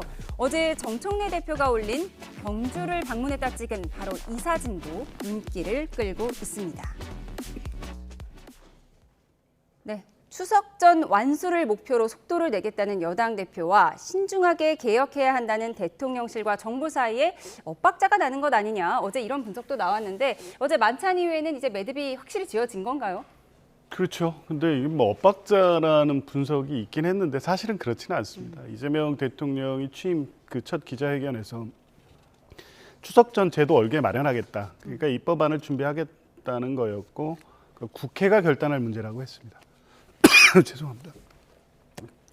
그렇기 때문에 이제 그 내용에 대해서 그 당과 정부가 갖고 있는 입장을 확인하고 구체적인 어떤 입법 과정에 대한 논의를 진행했기 때문에 그 부분에서 각자 이제 그 생각하는 부분을 어제 만찬을 통해서 정리했다. 그러니까 다른 얘기를 하던 것이 어제 봉합되고 뭐 그로써 이제 정리된 건 아니고 같은 방향과 같은 이 내용으로 또 가급적 빨리 신속히 추진한다는 원칙적 입장은 같이 하고 있었지만 그걸 구체화한 합의를 어제 한 것이다. 이렇게 보시면 될 것 같습니다. 추석 전에 전광석화처럼 개혁을 완수하겠다. 이 부분은 정청래 대표의 목소리였어요. 이 추석 전이라는 것에 대해서 일단 기본 법안만 정리를 하겠다는 걸로 이제 매듭이 지어진 것 같은데 어제 정청래 대표가 올린 저 금관 사진 어떻게 보셨습니까? 글쎄 뭐 누가 보더라도 만약에 저게 언론에서 찍어서 올린 거라면 몰라도 본인이 만약 올린 거라면 그 찍은 주체가 언론이 아니라면 메시지가 들어있는 사진이겠죠. 그 메시지는 뭐 대통령을 이겨먹었다 이거 아닌가 싶기도 하고 저는 개인적으로 이 검경 수사권 조정 또는 뭐 검찰의 기소청, 공수청 이렇게 분리 이런 부분은 저렇게 정광석화를 할 일은 아닌 거죠. 오죽하면 대통령과 비서실장이 속도 조절론으로 평가되는 얘기를 했겠어요. 왜 그러냐면 이게 국민의 사법 서비스와 관련된 거기 때문에 본인들의 뭐 그 정청래 대표가 본인이 혼자 결단해야 될 일이 아닌 거예요. 자, 먼저 9월 이전에 이걸 하겠다는 거잖아요. 검찰청법을 폐지하는, 검찰청을 폐지하는 정부 조직법을 개정하겠다는 겁니다. 그럼 검찰청이 없어져요. 그럼 그 사이에 국민이 겪는 사법 서비스적 결핍이고 어떻게 할 거죠? 이렇게 할 게 아니고 대통령이 얘기한 것처럼 여론을 수렴한 뒤에 얼개를 먼저 짜고 여기에 대해서 뭔가 검증하고 또 뭐 다양한 의견을 받아야 될 거 아니겠어요? 그래서 서비스의 없어지는 부분, 국민이 겪는 결핍 상태를 없애야 되는 것인데 마냥 저렇게 하겠다는 그렇게 되면 민주당 입장에서는 돈봉투 사건 수사 끝나겠죠. 그다음에 본인들 칼끝이 본인한테 오는 이런 역사적 되풀이된 사태 없애겠다는 거 아니겠어요? 그래놓고 야당에 대해서는 특검을 또 연장하겠다는 거예요. 그러니까 검찰청에 그 폐단이 있으면 특검도 지금 똑같은 검찰청이잖아요. 그런데 이쪽 야당을 향한 검찰청은 강하게 하고 본인들을 향해 올 수 있는 칼끝은 무디게 하고 자, 왜 이런 식의 어떤 정파적 이익을 위한 제도 개선을 하느냐. 저는 개인적으로 이건 여론의 수렴을 반드시 거쳐야 된다. 이렇게 생각합니다. 정청래 대표가 SNS에 올린 금관 사진에 대한 개인 의견을 들어봤는데 혹시 반론 있으시면 짧게 듣겠습니다. 어제 그 에이펙 점검차 이제 여당 대표로서 간 거였고요. 마침 그 브리핑을 한 자리에 있던 자리가 이제 그 장면이어서 각도가 오묘했죠. 예, 매우 인상적인 사진 하나 찍힌 거니까 그 현장에 갔었다는 것을 보여주기 위해서 올린 사진이지. 지금 이 대통령실과 민주당과의 관계가 지금 뭐 갈등이 있거나 뭐 사안에 대해서 이제 여러 가지 속도를 놓고 논의하는 과정에는 있었습니다만 그런 문제가 아니고 나아가서 또 그 정청래 대표가 본인이 의도한 대로 관철시켰다. 이럴 상황이 전혀 아닙니다. 과잉된 해석인 것 같습니다. 그런가 하면 이춘석 의원의 사임으로 공석이 된 법사위원장 자리에 육선 민주당 추미애 의원을 임명하는 안건이 오늘 본회의에서 가결됐습니다. 법사위원장이 선출되면서 민주당은 법사위에서 윤석열 전 대통령 체포영장 집행 CCTV 자료 제출 요청 안건을 조만간 처리할 걸로 보이는데요. 정치권 목소리 들어보시죠. 교도관들의 증언을 들어보면 엉덩방을 찍거나 이런 상황은 없었다는 겁니다. 본인이 들어눕고 본인이 애가 떼쓰듯 발길질하고 뭐 그랬다는 거기 때문에 엉덩방아 문제가 아니라 휴대폰 반입과 외부 음식물 반입 아닐까 이런 생각이 듭니다. 다음 주에 그 CCTV 관련 영상을 확보하게 되면은 공개를 하는 거죠? 상당히 또 긴 영상일 가능성이 높기 때문에 아마 법사위에 공유를 하고 발췌해서 공개하지 않을까. 그 인권 침해 TFO 만든다는 얘기를 좀 하셨던데 윤석열 대통령을 꼭 이 특검까지 인치해서 수사를 해야 됩니다. 저도 검사가 교도소로 와서 서울구치소로 와서 조사를 해줍니다. 얼마든지 와서 조사해도 되는데 꼭 대통령을 망신을 주려고 끌고 가서 사진을 찍고 그 노출을 시키고 하는 이런 정치 쇼를 하는데 특검이 앞장서고 있습니다. 윤 전 대통령 CCTV 관련 여야 입장을 듣고 오셨습니다. 다음 주제 살펴보겠습니다. 국민의힘 신임 지도부를 선출하는 전당대회가 하루 앞으로 다가왔습니다. 그동안 참 다사다난했는데요. 영상으로 정리했습니다.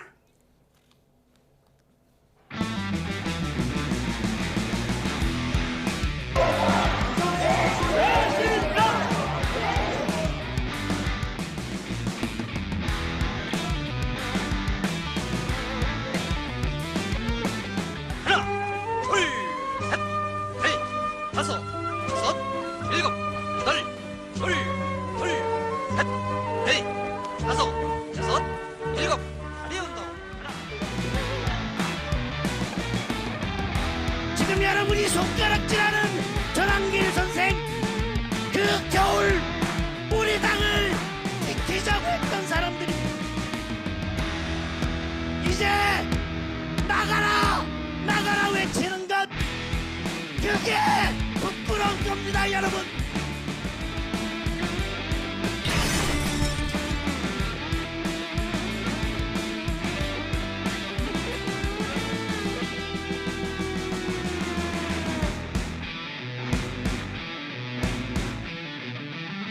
어제 한동훈 인사를 만났는데 장동혁이 당대표가 되면 자기들은 홀당합니다. 저는 김문수 전 장관이 대표가 되지 않을까 이렇게 보지만은 그 대표가 되는 순간 분당입니다.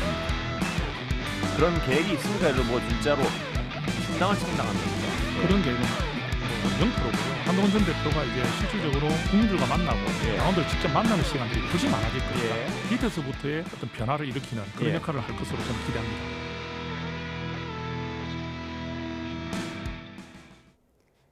네, 정말 다사다난했습니다. 사실 당대표 뽑는 전당대회 잔칫날인데 아직 당대표 뽑기도 전에 오늘 박지원 의원이 곧 분당할 수도 있다, 이런 분당소를 제기했습니다. 당내 분위기가 어떻습니까? 글쎄요, 박지원 의원은 국민의힘을 사랑하지 않는 분이기 때문에 개인적으로 저분은 본인의 기대를 어떤 표현한 거라 이렇게 생각을 하고, 분당 됐으면 벌써 됐겠죠.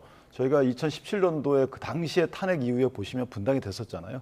지금은 이제 그런 경험이 오히려 약이 됐다. 그래서 계엄 이후에도 좀 탄핵 이후에도 분당이 됐으면 벌써 됐어야 되는데 안 됐다는 것은 그만큼 치유해 나가고 있다, 이렇게 보여지는 것이고요.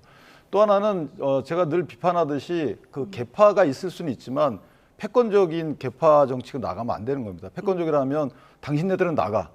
물론 약간 일부 분들이 그런 주장을 하고 있지만 사실은 당대표 선거에서 선명성 부각 차원에서 하는 말이다, 이렇게 생각을 하고, 당대표가 선출되면은 사실은 개파 간의 융합을 통해서 뭐 나눠 먹어도 좋습니다. 어찌됐든 국민적 사랑을 얻기 위해서 좀 더 노력을 할 것이다라는 생각을 하고, 저는 개인적으로 박지원 의원님의 저 생각은 본인의 기대의 표현이다, 이렇게 생각합니다. 예, 분당 가능성을 제기한 민주당 박지원 의원의 의견은 국민의힘을 사랑하지 않기 때문에 한 발언이었다고 말씀을 하셨어요. 내일 과반 득표자가 나오지 않으면 이제 결선으로 26일로 넘어가게 되는데, 그렇다면 1, 2위는 누가 올라갈 거라고 보세요?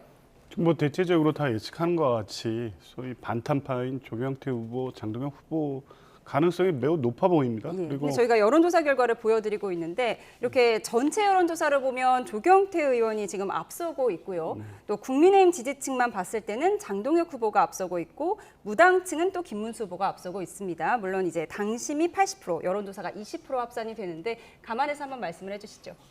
이 전당대회 지금 막판으로 갈수록 오히려 반탄 이 후보들의 결집이 이루어지는 분위기고요. 그러니까 장동혁 후보 같이 아까 그런 격정적인 연설과 국민적 상식으로 볼 때는 왜 저렇게까지 할까 이런 생각이 들지만, 저게 지금 전당대회 표심을 잡는데 필요하다고 판단된 거고 효과가 나타나고 있는 것 같습니다. 그러니까 최근 여론조사에서 오히려 장동혁 후보가 앞서가는 여론조사까지 나왔다고 하면 지금 소위 말하는 국민의힘의 구구화 경향이 한층 강해지고 있고, 이런 상황을 보면 지금 찬탄파라고 하는 분들이 과연 전당대회 이후에 설 자리가 있겠는가. 그러니까 물리적 분당까지는 모르겠습니다만 실질적으로 당을 같이 하기 어려운 분당 상황은 계속 갈 수밖에 없는 상황이다. 이 부분을 말씀하신 것 같습니다. 예, 내일 전당대회 결과가 어떻게 될지, 또 이후에 국민의힘 지형은 어떻게 변화할지 궁금해집니다. 지금까지 정치원 조기현, 윤기찬 여야 법률위 부위원장과 함께했습니다. 고맙습니다. 네, 이태원 참사 당시 출동 이후 우울증을 겪다가 실종됐던 소방관이 열흘 만에 숨진 채 발견된 가운데, 당시 출동했던 또 다른 소방관도 트라우마를 호소하다 지난달 숨진 사실이 뒤늦게 확인됐습니다. 소방청은 이태원 참사와 제주항공 여객기 참사에 투입됐던 소방대원 3천여 명 전원에 대한 심리 상담을 진행하기로 했습니다. 취재 기자 연결해서 자세한 내용 들어보겠습니다. 양동훈 기자, 이태원 참사 때 출동했던 소방관이 또 숨진 사실이 알려졌다고요? 네, 실종됐다가 열흘 만에 숨진 채 발견된 소방관 외에 또 다른 소방관 한 명도 지난달 숨진 사실이 뒤늦게 알려졌습니다. 소방청과 경남소방본부는 경남 고성소방서 소속 40대 소방관 A씨가 지난달 29일 자택에서 숨진 채 발견됐다고 밝혔습니다. A씨는 지난 2022년 용산소방서에서 근무했으며 이태원 참사 당시 현장에 출동했던 것으로 파악됐습니다. 지난 2월에는 참사 트라우마로 대인 기피와 우울증 등에 시달리고 있다며 공무상 요양을 신청했지만 지난 6월 인사혁신처로부터 업무 관련성이 인정되지 않는다는 이유로 불승인 통보를 받은 것으로 확인됐습니다. A씨는 2월 말에 고성소방서로 발령난 뒤 3개월 동안 병가와 질병휴직을 한 데 이어 지난달부터 다시 질병휴직에 들어간 상태였습니다. A씨는 세상을 떠나기 전 동료와 가족에게 이태원 참사에 대한 고통을 호소했던 것으로 전해졌습니다.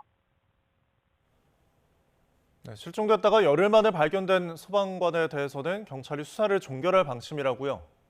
네, 지난 10일 인천에서 실종됐던 30대 소방관 B씨는 어제 경기 시흥시 금이동에 있는 교각 아래에서 숨진 채 발견됐습니다. 경찰이 시신 발견 현장을 조사한 결과 타살 혐의점 등 특이사항은 없었고 경찰은 조만간 수사를 마무리할 방침입니다. B씨는 지난 2022년 이태원 참사 현장에 출동한 뒤 오랜 시간 우울증에 시달려왔고 심리상담과 치료도 12차례나 받았던 것으로 확인됐습니다. B씨 사망 소식이 전해진 뒤 이태원 참사 유가족 협의회는 애도의 뜻을 전하며 희생자 구조에 헌신했던 소방관들의 치유와 회복을 위한 적극적인 조처를 해달라고 촉구했습니다. 빈소는 경기 안양시에 있는 한 장례식장에 마련됐는데 내일 발인이 엄수될 예정입니다. 참혹한 현장에 자주 출동하는 소방관들 고통에 시달리는 경우가 많다고요. 네, 지난해 소방청이 진행한 소방공무원 마음건강 설문조사 결과를 보면 자살 위험군에 해당하는 소방관이 3,000명이 넘습니다. 외상 후 스트레스 증후군과 우울증을 겪는 경우도 각각 7.2%, 6.5%로 조사됐습니다. 실제 YTN에서 현장 소방관들의 이야기도 들어봤는데요. 출동을 나갔다가 살리지 못한 시민이나 수습한 시신, 현장에서 숨진 동료 소방관 등이 떠올라 트라우마에 시달리는 경우가 많다고 전했습니다. 이렇게 힘든 상황임에도 경무에 시달리느라 상담을 받기가 쉽지 않고 상담받는 자체를 꺼리는 분위기도 아직 조직에 남아있다고 말했습니다.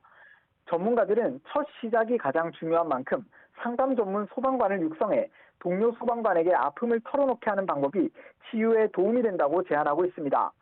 소방청은 소방관 사망 소식이 전해진 뒤 이태원 참사와 제주항공 여객기 참사 현장에 투입됐던 소방공무원 3,000여 명을 대상으로 심리상담을 진행하고 필요시 심층 상담과 병원 진료 등을 통해 지속적으로 지원하겠다고 밝혔습니다. 지금까지 사회부에서 YTN 양동훈입니다. 김영환 충북도지사가 해외 출장 전 체육회 인사로부터 수백만 원이 든 돈 봉투를 받았다는 의혹과 관련해 경찰이 도지사의 집무실 등을 압수수색했습니다.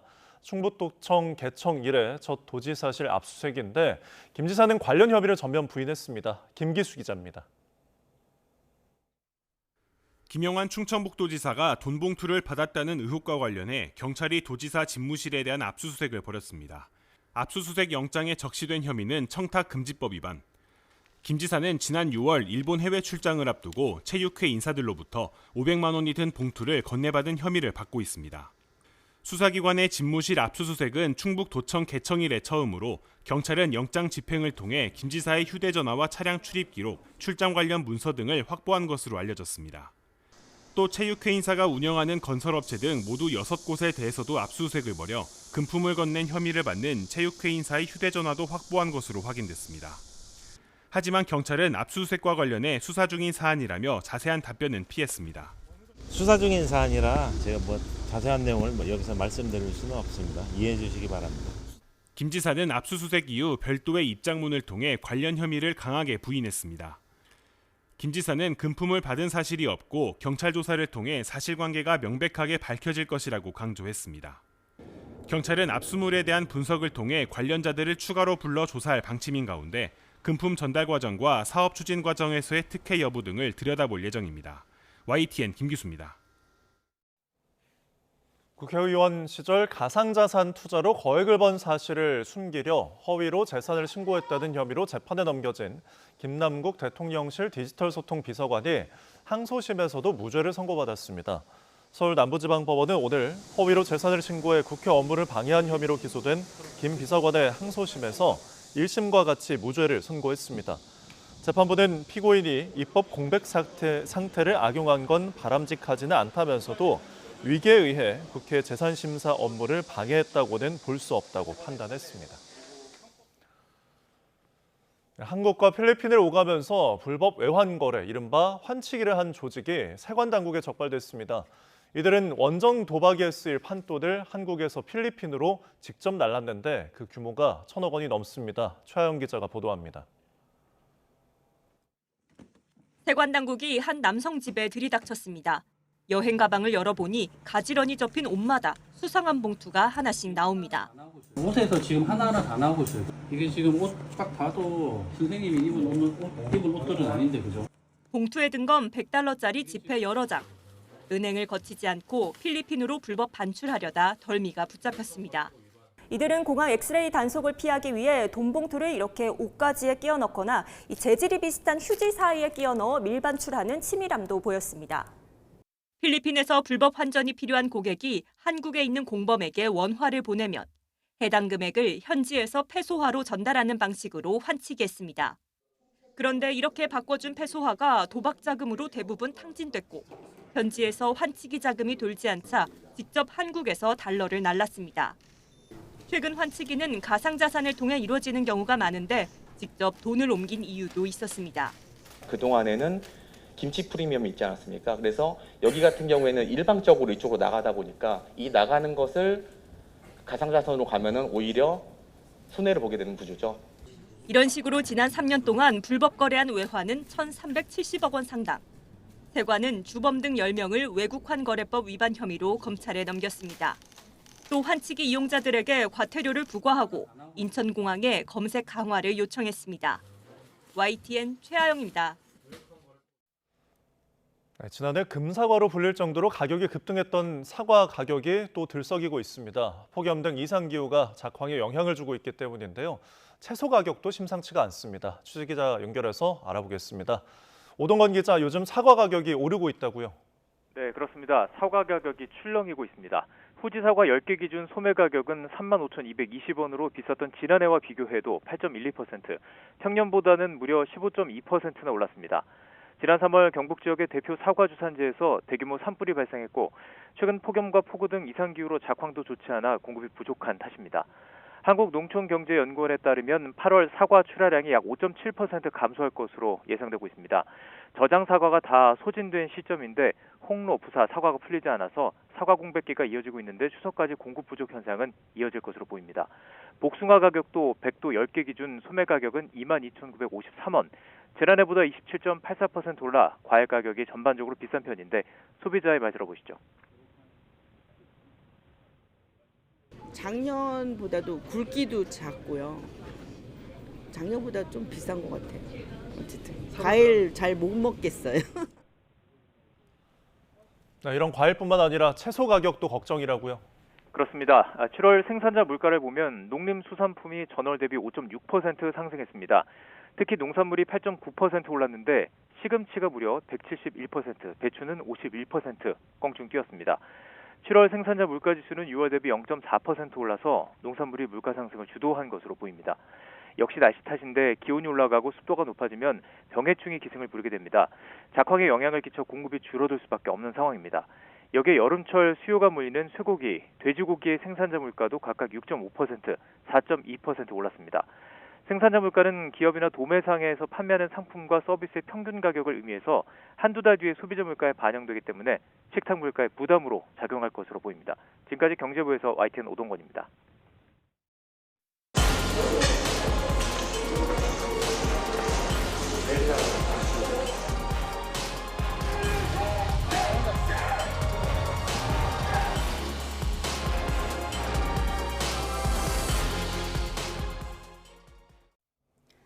네, 오늘 오후 2시쯤부터 김건희 씨가 구속된 뒤 세 번째 특검 조사를 받고 있는데요. 오늘도 진술을 거부하고 있는 걸로 전해졌습니다. 네, 한편 건진법사 전선백 씨는 오늘 구속 여부가 결정될 것으로 보이는데요. 김광삼 변호사와 함께 수사 상황들 짚어보겠습니다. 어서 오십시오. 어서 오세요. 네, 안녕하세요. 네, 김건희 씨 어제 예정된 조사는 건강상의 이유로 불출석을 한 거고 오늘 오전에 이제 진료를 받고 오후에 출석을 한 거죠. 네, 이제 구치소 내에서 이제 진료를 받았다고 해요. 그래서 일단 오늘도 아마 조사 받으면 뭐 진술을 뭐 전체로 하지 않을 것이다. 이제 김건희 여사가 소환을 받은 다음에 이제 조사할 때 이제 선택적으로 조사를 받았다고 합니다. 그래서 어떤 것에 대해서는 진술 거부권을 행사하고 어떤 건 모른다 하고 또 일정한 부분에 대해서도 자세히 설명하는 이제 그래서 이제 선택적 진술 거부권 행사하는 게 아니냐 이런 뭐 얘기가 많이 있었어요. 그래서 일단 뭐 오늘 조사 자체도 사실은 특검의 입장에서 보면 유의미한 진술을 좀 얻기는 어려울 것이다.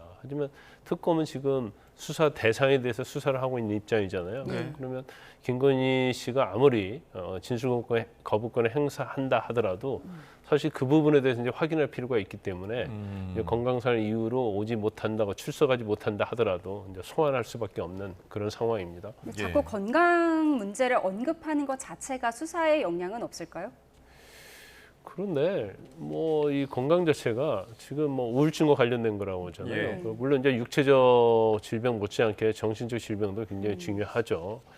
그런데 뭐 조사받는 데는 뭐 별 영향이 없지 않나 싶습니다. 더군다나 조사할 때 진술 거부권도 행사하고 또 선택적으로 필요한 얘기는 다 하고 있기 때문에 이런 건 있을 수 있죠.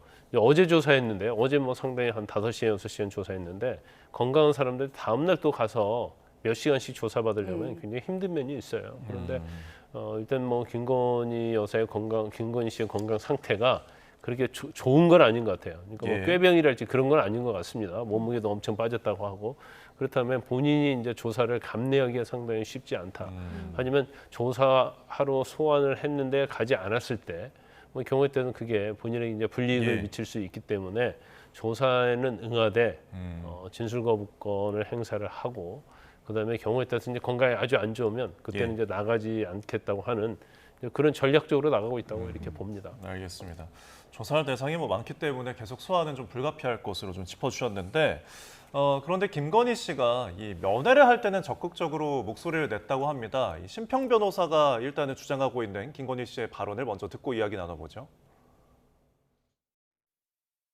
구치소 가서 들은 기억은 그래요. 그 오죽했으면 우리가 그 남편이 그 계엄을 했겠습니까? 뭐 그런 말씀을 하신 걸로 기억합니다. 내가 죽어버려야 내 남편이 살지 않겠습니까? 이렇게 묻는데 뭐 더 이상 뭐 제가 꼬치꼬치 뭐 캐묻고 하는 그런 상황은 아니었죠.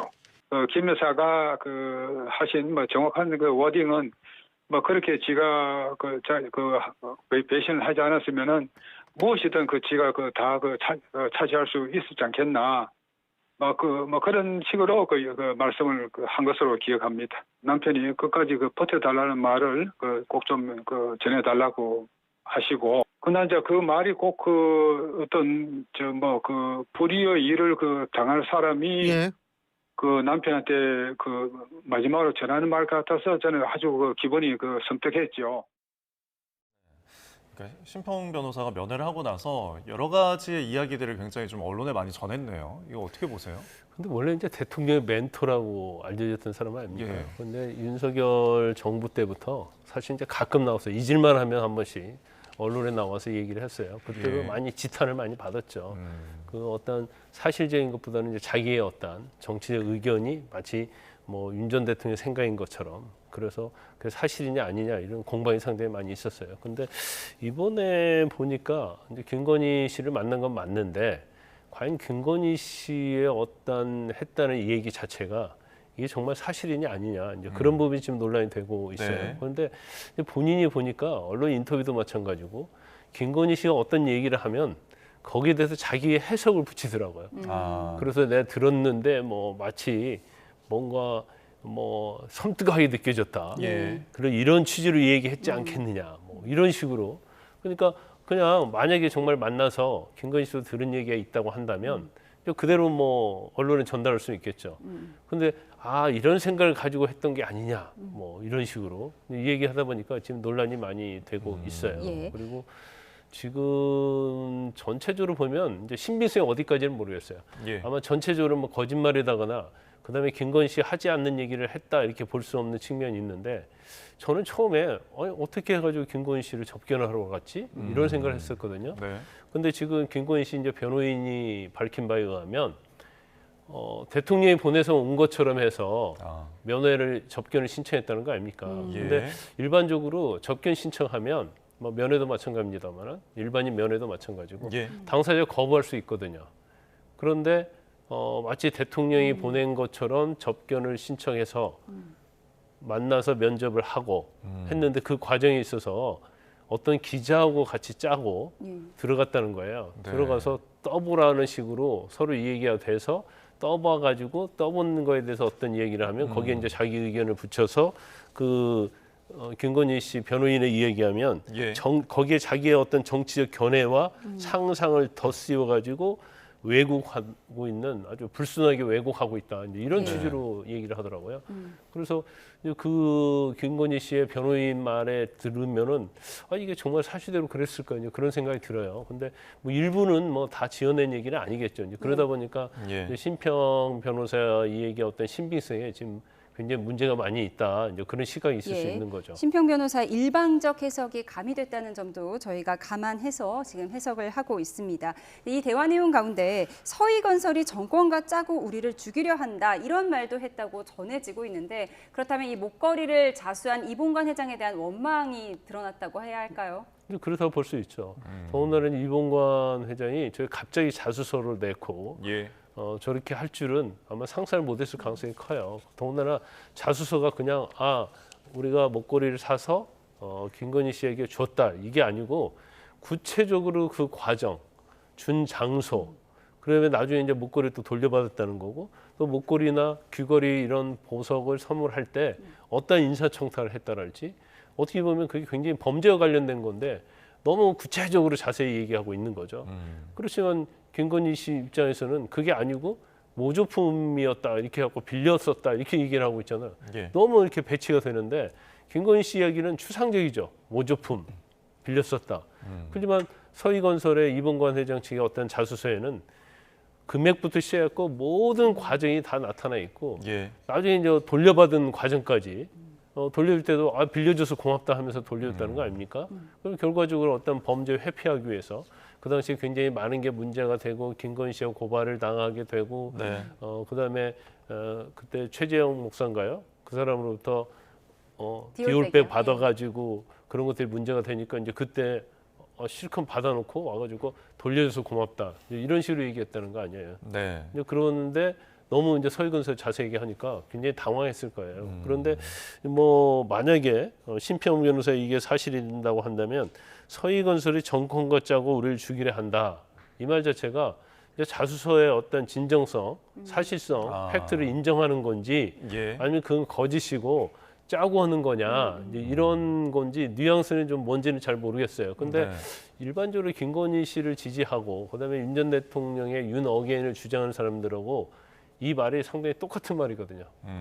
그런 사람들도 똑같은 얘기를 하고 있어서 예. 아마 이것은 또 사실일 가능성도 있다 이렇게 봅니다. 네. 접견 내용에 대해서 조금 저희가 이야기 나누고 있는데 이재명 대통령에 대한 언급도 있었다고 해요. 근데 이게 질문을 이재명 대통령의 장점이 뭐냐고 김건희 씨가 먼저 건넸더니 신 변호사가 사람을 키울 줄 아는 분이다라고 답을 하니까 그 말을 윤 전 대통령 본인의 남편에게 전해달라고 당부를 했다고 하네요. 이게 어떤 이것도 의미일까요? 지어낸 얘기인지 사실인지는 잘 모르겠어요. 네. 왜냐하면 교도소 접견 갔는데 뭐 얘기하다가 이재명 대통령이 장점이 뭐냐 이게 사실 이게 뜬금없는 얘기 아닙니까? 그렇습니다. 그래서 인재를 키울 줄 안다, 뭐 사람을 키울 줄 안다 이제 그런 얘기 했다는 거고 그러면 이게 어떻게 지금 신평 변호사는 어떻게 연결이 되냐면 이걸 윤 전 대통령에게 전달해달라. 예. 그것은 전달해서 사람을 이제 거기에다 자기 해석을 또 더하는 거죠. 그래서 나중에 어떠한 직위에 오게 되면 사람을 키울지 않은 사람이 되어달라는 취지로 들었다는 거 아니에요. 그러니까 이것도 자기 해석을 갖다가 거기다 붙인 거거든요. 그러면 결과적으로 윤 어게인, 지금 윤 전 대통령 지지한 사람이 윤 어게인 아닙니까? 예. 그러면 나중에 윤 어게인을 할 것이고 윤 어게인이 되면 그때는 이재명 대통령의 장점을 본받아서 좀 사람을 잘 쓰고 잘 키워낼 수 있는 그런 어떤 직위를 가진 사람인데도 다시 한번 어떤 권력을 잡으라 이런 취지로 해석할 수 있는 건데 이거에 대해서 심평 변호사가 이제 자기의 어떤 해석을 또 여기다 가미를 했단 말이에요. 예. 그래서 뭐가 이제 사실인지는 잘 모르겠어요. 예, 구체적 내용에 대해서는 진실 공방이 있는데 좀 더 근본적으로요. 지금 부부가 다른 구치소에 수감된 상황에서 이렇게 면회자를 통해서 지금 메시지를 주고받는 것 자체가 적절한가 아닌가 이 부분도 논란이거든요. 어떻게 일반적으로 보세요? 같은 구치소에 있는다랄지 또 검찰 유치원에 있으면 사실은 공범은 분리를 하거든요. 예. 그래서 사실 서울구치소에서도 남부구치소에 수감해달라고 요청을 한 거 예. 아닙니까? 그래서 이렇게 전달하는 것은 사실 이제 범죄와 관련된 건 아니에요. 범죄와 관련된 건 아닌데 근데 그중에 범죄에 대한 것이 관련됐다고 보면 비상계엄과 관련된 부분이요. 오죽했으면 비상계엄 했겠냐. 그러면 이것도 비상계엄을 합리화하는 거거든요. 그래서 그렇지만 전체적으로 보면 이제 범죄 행위에서 서로 정보를 주고받고 그런 내용은 아니기 때문에 예. 커다란 문제는 아니지만 사실 뭔가 접견을 하고 그 내용을 갖다가 남편에게 전달해달라 이런 것 자체는 사실은 있을 수도 없는 일이고 있어서는 안 되죠. 이제 사적인 어떤 소식 예를 들고 나 건강히 잘했다, 잘 있다. 당신도 굉장히 몸조리 잘하고 있어라. 나중에 만나자랄지 그런 건 있을 수가 있겠죠. 근데 뭐 정치적인 이야기하고 계엄에 관한 얘기를 서로 하고 이걸 누구에게 전달하고 또 이쪽에 전달하고 이건 적절하지 못해요. 알겠습니다. 접견을 통해 전해진 메시지에 대해서 좀 이야기를 나눠봤고요. 전성백 씨 이야기 좀 해보겠습니다. 구속 심사가 이제 오늘 이루어졌는데 불출석을 했어요. 영장이 이제 발부되는 걸 피하지 못할 것 같아서 그런 판단을 했을까요? 그렇죠. 본인 입장에서는 뭐 영장 심사 가서 아무리 변론을 하고 변호사 변론을 하고 자기가 억울하다고 주장해도 영장은 발부될 것이다 이렇게 보는 거고 아마 본인이 수사를 받으면서 자기의 혐의와 관련된 것이 증거가 특검에서 엄청 잘 확보하고 있구나 그런 걸 느꼈을 거예요. 그리고 사실 이제 전체적으로는 범행을 부인하는 거잖아요. 그러면 그 증거가 있음에도 불구하고 범행을 부인하면 오히려 더 뭐 영장 발부 가능성이 큰 것이고 그래서 본인 입장에서는 결론적으로 말씀드리면 영장은 뭐 거의 발부될 것이라고 본인 스스로 확신을 하고 있다 이렇게 볼 수 있어요. 전성만 씨 구속 여부 오늘 밤쯤에 결정될 것으로 보이니까요. 속보가 들어오면 전해드리도록 하겠습니다. 그리고 전성배 씨 자택에서 압수한 그 관봉권의 띠지가 분실된 그 사건에 대해서 지금 법무장관이 특별 감찰을 지시를 했는데 그 띠지를 잃어버린 남부지검 수사관도 입건이 됐다고 합니다. 그럼 이제 감찰을 넘어서 정식 수사 절차에 들어간 건가요? 그렇다고 볼 수 있죠. 일단 대검에서 조사팀을 구성해가지고 감찰을 했어요. 그래서 일반적으로 이제 감찰의 절차는 어떻게 되냐면 감찰을 합니다. 그래서 이게 수사의 필요성이 있다고 생각하면 사실은 일반 검찰청이 이제 수사하게 만드는데 또 그렇지 않고 이제 조사팀에 수사를 했잖아요. 그래서 수사를 해보니까 범죄 행위가 명백해요. 그러면 직무대리 검사 직무대리 발령을 냅니다. 그래서 이제 직접 수사할 수 있어요. 그런데 이제 남부지검 이건 상당히 좀 미스테리한 측면이 있죠. 첫 번째는 뭐냐면 검찰에 있어서 수사하는 데서 압수물은 엄청나게 중요한 거예요. 또 범죄의 단서가 되고 더군다나 1억 한 6천 정도 되는데 그 중에 이제 관봉권이라는 것은 이제 한국은행에서 바로 나온 거단 말이에요. 거기에 스티커와 띠지가 있는 거고 또 현금이 있었는데 5천만 원짜리 관봉권이 있고 나머지 이제 현금이 있었다는 거 아니에요. 그러면 거기에 다 검수 시기랄지 부서 그다음에 담당자 이름 뭐 이런 것들을 뭐 1년 번호 이런 게 다 있거든요. 그러면 과연 1억 6천이 어디에서 나온 돈이냐. 지금 의심하고 있는 것은 뭐 예를 들어 뭐 김건희 뭐 씨랄지 아니면 또 공천과 관련된다랄지 이걸 의심하고 있는 거잖아요. 왜냐하면 이 관봉권이랄지 이건 아무나 그건 가질 수가 없어요. 그러면 공공기관 뭐 예를 들어서 뭐 국정원이랄지 이런 데서 사실은 한국은행에서 바로 가져오는 돈이기 때문에 필요에 의해서 이 돈의 출처를 사실 밝히기가 어렵지 않아요. 띠지만 있으면. 근데 이 띠지가 어느 날 갑자기 없어질 수는 없는 거고 검찰의 압수 사무규칙이 있습니다. 근데 거기에 보면 어떻게 하라고 규정이 다 돼 있어요. 그런데 범죄의 단서가 될 수 있는 특히 돈이라는 것은 이제 뇌물, 정치자금과 상관이 많이 있거든요. 근데 이것을 잃어버렸다? 제가 볼 때는 잃어버릴 수 없는 사안이고 뭔가 이제 고의적으로 뭔가 증거인멸을 할 가능성이 크다 이렇게 보는데 한편으로는 이게 지금 한 4개월 됐잖아요. 근데 남부지검 자체에서 이것을 아예 조사를 하지 않았다는 거잖아요. 그럼 대검에서 뭘 할 수 있을까요? 압수수색을 해야 될까요? 남부지검을? 아마 대검에서 압수수색 했을 겁니다. 대검 조사팀에서. 그 부분은 저희가 아직 확인이 안 되어서 앞으로 조금 이제 그 부분을 확인하기 위해서 압수수색을 할지 그럼 필요하다고 보시는 거죠? 당연히 압수수색 해야겠죠. 그리고 일단 수사관을 입건했다고 하니까 아마 그 수사관이 띠지와 관련되어 있다 이렇게 볼 수밖에 없겠죠.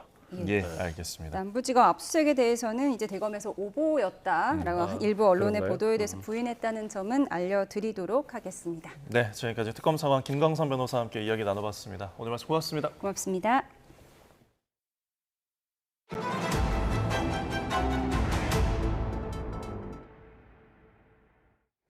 미국 워싱턴 DC에 주 방위군이 투입된 뒤 여당인 공화당 소속 주지사가 있는 지역에서 추가로 방위군을 잇따라 파견하고 있습니다. 네, 군을 격려하기 위해 현장을 찾은 미국 부통령 일행은 시위대의 격렬한 반발을 마주했는데요. 이경아 기자가 보도합니다. 미국 워싱턴 DC 중앙역 앞 군인들과 대형 군용 차량이 광장을 지키고 있습니다. 바로 그 옆에서 시위대는 군은 물러가라고 외칩니다. 트럼프 미국 대통령이 워싱턴 DC에서 범죄를 일소하겠다며 주 방위군 투입을 전격 발표한 뒤 생겨난 풍경입니다. 중앙역을 찾은 JD 벤스 부통령과 피트 헤그세스 국방장관 일행도 시위대를 피해가지 못했습니다.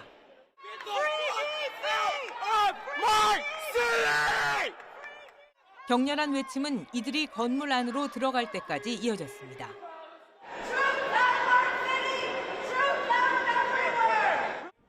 벤스 부통령 일행은 현장에서 군인들과 악수를 나누며 격려했습니다.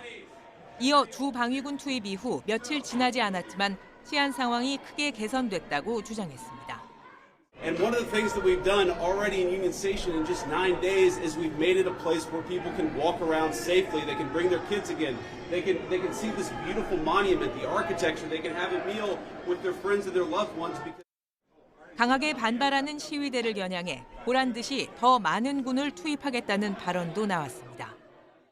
And the voices that you hear out there, those crazy communists, they have no roots. They have no connections to the city, and inspired by them, we're going to add thousands more resources to this city to get the criminals and the gang members out of here. 지난 11일 첫 배치된 워싱턴 DC 주 방위군 800명뿐 아니라 공화당 소속 주지사가 있는 웨스트 버지니아 등지에서 온 군인들도 속속 합류하고 있습니다.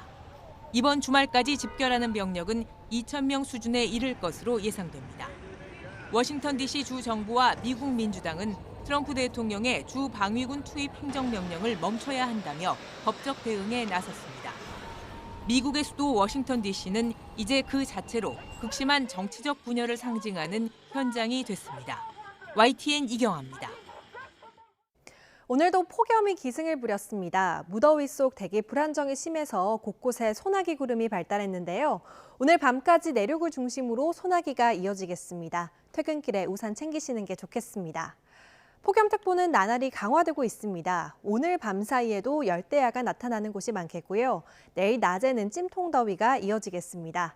서울 32도, 대전 34도, 대구와 강릉은 35도까지 오르겠습니다. 내일은 전국 가끔 구름이 많은 가운데 자외선이 강하겠고요. 남부지방과 제주도에 소나기가 오겠습니다. 오후부터 저녁 사이 5에서 40mm가 내리겠고 돌풍과 벼락이 동반되는 곳도 있겠습니다. 당분간 열대야와 폭염이 계속되겠습니다. 이번 주말과 휴일에는 수도권과 강원도를 중심으로 소나기가 예상됩니다. 날씨였습니다. 네, 이상으로 목요일에 보내드린 뉴스온 마치겠습니다. 함께해 주신 여러분 고맙습니다.